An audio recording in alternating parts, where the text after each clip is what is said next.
Let's get on to the managerial merry-go-round, as it were, and the latest news. So, Jacob, on Tuesday, Jesse Marsch was all set to be appointed Saints boss. By Wednesday lunchtime, it was all off again. So, in a nutshell, what went wrong?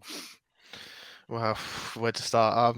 So the first meeting was on Monday. Everything seemed okay. Obviously, the issue was the contract, but Jesse Marsch was looking. He thought, okay, if there's potential contingencies, no problem at all. It looks like it'll be resolved the next day. So they had a meeting on Tuesday morning, or their discussions, and there was a breakthrough. It all been agreed in principle. I think Jesse Marsch would be confirmed on Wednesday morning, Wednesday lunchtime, and then, but he said before. So he travelled down to Southampton, as you know, in the Harbour Hotel. I think he was told to stay in his room, but Jesse Marsch, being an affable, popular guy, he thought, you know what, I'm going to get some food in the restaurant. But before we agreed the deal, he thought he'd sleep on it just to make sure, because everything had happened so quickly. And he slept on it, and he woke up the next day. Was supposed to go to Staplewood to basically agree everything, sign the deal, hold the shirt up. And I think he just looked at the task at hand, saw the issues. He's got a reputation to keep intact. It had been damaged greatly, and I think it hurt him at Leeds.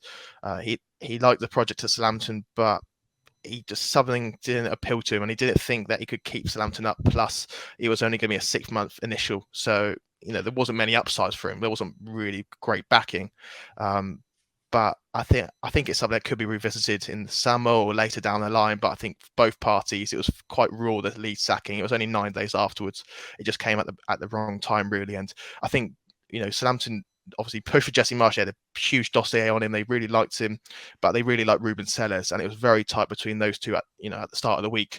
So I think although they wanted Jesse Marsch, it wasn't the end of the world that they had to take Ruben to manage the Chelsea game. So we don't get the headlines. So he bottled it.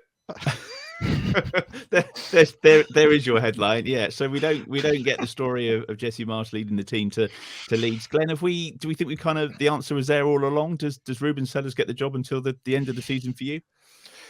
I mean, it's very easy to go, yeah, we beat Chelsea, give him the job. It's more than that. I mean, I actually did that on Twitter yesterday, but there's more to it. There's more to it than that. It was the way he conducted himself during the week, and the press interviews on Friday were very impressive. We've obviously gone up there. We've won the game. You've seen how much the players sort of respect what he's done. He spoke very well after the game on Saturday, made it about the players and not about him, which is nice. The more I think about it, the more I think that what you ideally want to do, you don't want to employ a manager for the short term. You want to employ a manager who's going to be for 2.5, 3.5 seasons or whatever. And the position we are in the league, I can't see anyone who's a decent long-term bet wanting to join a club at this stage. I mean, not that I'm suggesting him for a second, but if you take a recently sacked manager like Frank Lampard, for example, he's seen as a failure at Chelsea, a failure at Everton. Is he going to want to put himself in a situation where he manages a team for 15 games that ends up getting relegated? I just don't, from the list that was being bandied about, I just don't see anyone who's going to be A, willing to take the job, and B, any better than Ruben Sellés anyway.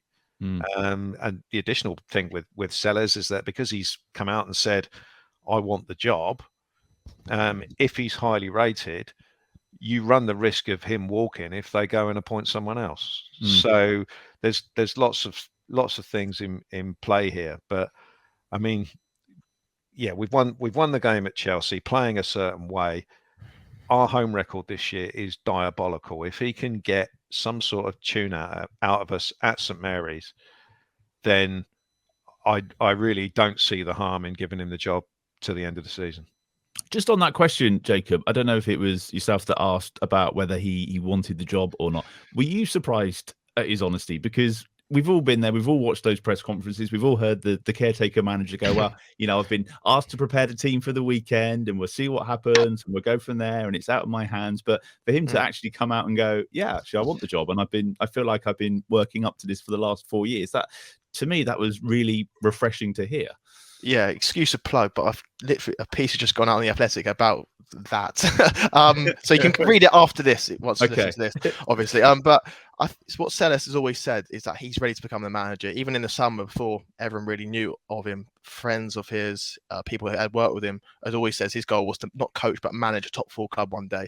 And he's obviously prepared to take the team onto the end of the season. But there's something about being a caretaker that rankles with him. He doesn't want to be called a caretaker. So if he does get the job, it'll be called interim, because caretaker feels temporary. He wants to prove himself that he's going to get a longer term contract. He wants to be the manager. Everything about him, the way he's spoken to players, he didn't speak to players saying, right, I'm only here till Chelsea, or this is a short term fix. It was with months in mind, really. So yeah, Sellés is, the way he conducted himself in press conferences, shook hands with every journalist, the cameramen, the way he dressed, he didn't look like a guy that wanted to be a caretaker. I think he's extremely impressive the way he talks. I've tried to find people that don't like him, or people that have got a few words to say about him, just What for the journalist, just for balance, really. Like, surely people don't like him this much, but honestly, I can't find anyone. From coaches in the first team, in the academy, to players, to agents, they all speak really highly of him, and it's fantastic. And I just can't find anyone. I did wonder whether he'd had that jumper yesterday and that suit ready to go for like the last 4 years, because when he stepped out on the pitch yesterday with his coffee in his hand, he certainly looked the part. Steve, just final say on this: they can't bring anybody else in now. I mean, by the time people get around to listening to this podcast, he may well have been confirmed as manager to the end of the season. But it kind of makes sense, doesn't it? Whichever way you look at it.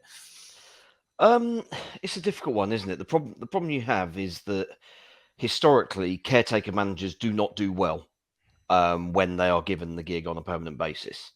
So you are always kind of fighting the sort of tide of history in this sort of scenario. So and I'm sure, I mean, as much as we've kind of discussed the sort of pros and cons of Rasmus Ankerson's strategies and algorithms and all this sort of stuff, I'm sure that will be in their mind. It'll be, okay, let's see how this goes. Let's not overreact one way or the other based on one result and one performance.